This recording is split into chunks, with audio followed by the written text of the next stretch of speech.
eu tava pensando no movimento protestante, quando que isso entrou no... Foi no século XVI, com Lutero, porque Lutero era um sacerdote católico muito culto, era professor de religião, de teologia, era expert em várias dimensões do estudo teológico e também no hebraico, no grego. E ele lia os textos no original, ele refletia, ele era um cara que tinha lido todos os filósofos e tudo mais. A patrística, que é a história dos pais da igreja, ele sabia que tinha havido um evangelho sem cristianismo. E ele não podia aceitar o que estava acontecendo, especialmente naquelas 95 teses dele. Tem muitas coisas ali que nem precisavam constar daquela tese, mas eram angústias pessoais dele. Mas o que mais provocou mesmo o Lutero foi a morte da graça. Graça é favor imerecido, é o amor de Deus unilateral por todos os homens. A graça estava morta e tudo era barganha com Deus. Isso acontece agora. Vai se repetindo. O tempo todo. Eu escrevi um livro há um tempo atrás chamado 100 Barganhas com Deus, que sinceramente tem conteúdo teológico extremamente mais profundo do que as 95 teses de Lutero. E não perde tempo com bobagem. Mas quando começaram a vender indulgência, perdão de pecado custava X, e aí os ricos compravam perdões, eles faziam suas luxúrias e depois iam e compravam o perdão, quitavam a dívida pecaminosa. Os pobres não tinham o que fazer e morriam e iam para o inferno, supostamente. E ele vendo aquilo sendo feito para concluírem a Catedral de São Pedro, e todo o Império Católico Romano, que era um império mesmo ainda, e havia uma quantidade enorme de grupos querendo se desvincular do poder papal. Então, a Grã-Bretanha queria, a França queria, a Alemanha queria. Havia uma quantidade grande de países que não aguentavam mais o escorchamento que vinha dos mandatos papais, e os papas não eram o Francisco, que é um santo de Deus, eram os caras do mal, perversos pra caramba, a maioria deles, assassinos, morria tanta gente dentro da cúria, era uma loucura aquilo ali. E ele disse, isso aí não tem nada a ver com Deus, eu não quero nada a ver com isso, e aí escreveu as 95 teses, pregou-as lá na catedral da cidade onde ele vivia, onde ele ensinava, onde ele era pároco, né, na Alemanha.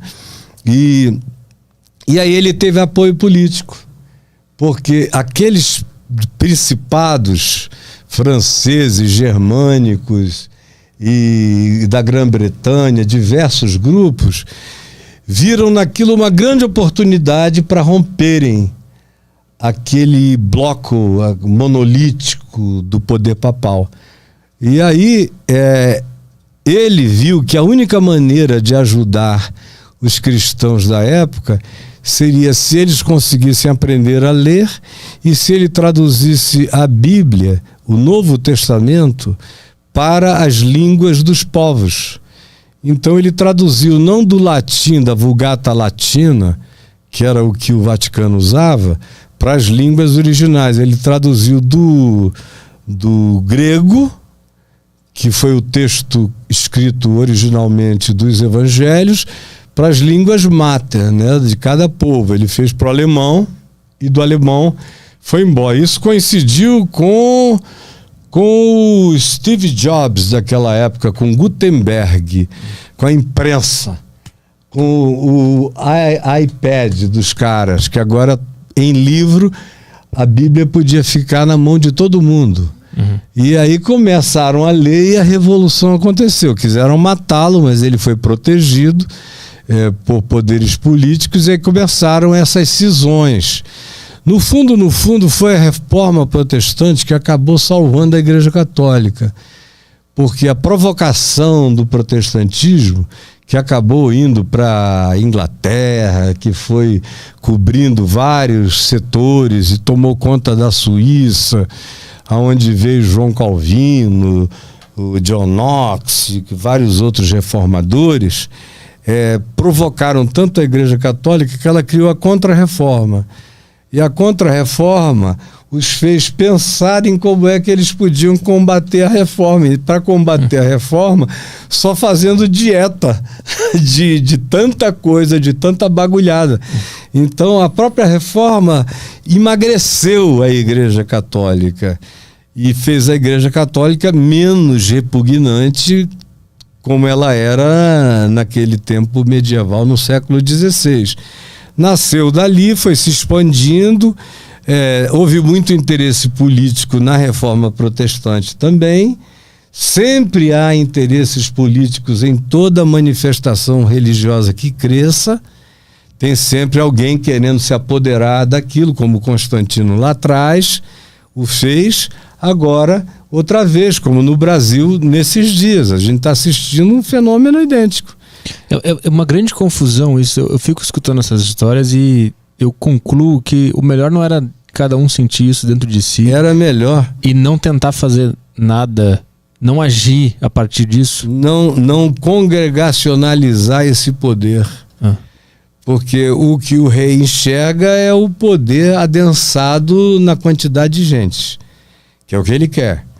E o que os sacerdotes e pastores têm é esse capital político, totalmente controlado por eles, porque a religião trabalha a partir de medo, a partir das induções ameaçadoras que o medo provoca, na forma de doutrinas escatológicas de céu, de inferno, de juízo, de pecado, de irredimibilidade, de uma série de outras coisas assim. Fica todo mundo na mão. E mais o seguinte, tem que frequentar, tem que tomar aquela hóstia, ou aquele pão, ou aquele vinho, ou aquilo, porque se você não participar com regularidade, automaticamente você se afasta de Deus. É um negócio muito pagão, muito doido. E dízimo, e dinheiro. Se você quiser estar em dia com Deus, você paga o seu dízimo. Se você não pagar o dízimo, como se Deus, cara, fosse um sujeito que ficasse ali à porta na boca do gasofilácio, olhando aquilo. E Jesus tinha invertido toda essa ordem. Essa lei caiu. Essa lei, claro, era uma lei judaica para ajudar a construir o templo depois do exílio. É Malaquias quem diz isso. Jesus, quando vê o pessoal ir cobrar o dízimo do templo, está lá em Mateus 18, os cobradores de impostos foram cobrar o imposto das 2 dracmas, que equivalia a um estáter, que era uma grana naquele tempo. Aí vem Pedro e diz, os caras estão perguntando ali se você paga o imposto ou não. Aí ele disse, olha, não deveríamos, mas para não os escandalizarmos, que não tinha nada a ver com o que precisava, era só aqueles caras querendo criar confusão, prender apóstolo, criar um problema com Jesus. Aí ele diz uma coisa assim insólita para Pedro. Ele diz, vai até o mar da Galileia, que estava ali, Pedro morava às margens, joga um anzol. Ele costumava pescar com tarrafa, o Pedro. Joga um anzol. E o primeiro peixe que fisgar, puxa-o. E tu encontrarás um estáter, que valia o equivalente ao pagamento de 2 impostos. E não eram aos romanos, aquele era o imposto do templo, era o dízimo. Então ele diz, vai e paga por mim e por ti. Mas nós nem precisaríamos, até porque Jesus era da descendência de Davi, e o rei Saul disse a Davi que se ele matasse a Golias, ele, toda a descendência dele, para o resto dos dias, nunca mais teriam que pagar nada em Israel. Devolva meu dinheiro, igreja. Como é que era lá na tua igreja, o negócio do dízimo? Não, lá era uma igreja pentecostal que fala, né? Pentecostal. Que são várias denominações que eu também nunca entendi, se quiser falar até. Eles não batiam muito assim nessa tecla. Eles falavam no final do culto mas não fazia aquela obrigação. Mas eu senti, mesmo assim eu me sentia na obrigação. É culposo, né? O sentimento. Então. Porque fica meio nas entrelinhas que você não vai prosperar financeiramente. Tem aquela coisa de provai-me nisto e vereis se eu não abrirei as janelas dos céus e recebereis bênçãos sem medida. Aí a associação é sempre essa: eu dei dinheiro, quero grana. A bênção sem medida podia ser alegria, casamento feliz, saúde. Isso no Velho Testamento, Malaquias. Jesus vem e você não vê Jesus cobrando dízimo de ninguém, pedindo dízimo de ninguém. Em Jesus tudo só é verdade se for verdadeiro, se for espontâneo. Se não for espontâneo, é melhor nem fazer, porque não tem nada que mecanicamente sendo feito seja algo que agrade a Deus, porque Deus se agrada da verdade do coração. E eu sugeriria que você lesse os evangelhos, voltando àquela pergunta. Leia, porque você vai ficar apaixonado.